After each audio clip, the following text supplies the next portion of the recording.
I am the Tofu Golem. Please enjoy the video. You're starting in the Alarms app. Put the watch on, unlock it, then press the digital crown and tap Alarms. If the alarm is already ringing, swipe or tap to view quick controls.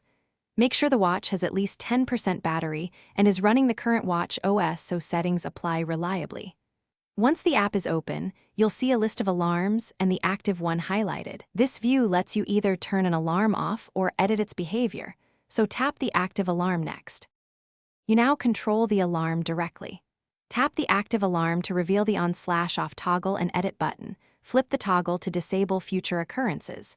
If you need to change time, repeat days, or label, choose Edit and Adjust fields, then save.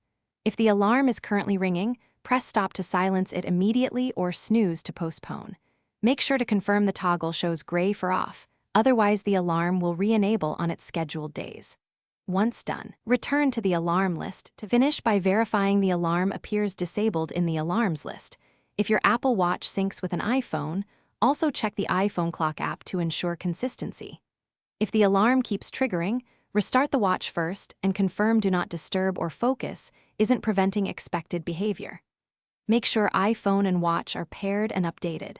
As a last resort, delete and recreate the alarm or unpair, then repair the watch to refresh settings. This usually resolves stubborn alarm issues quickly. Thanks for watching. Consider subscribing if we helped you today.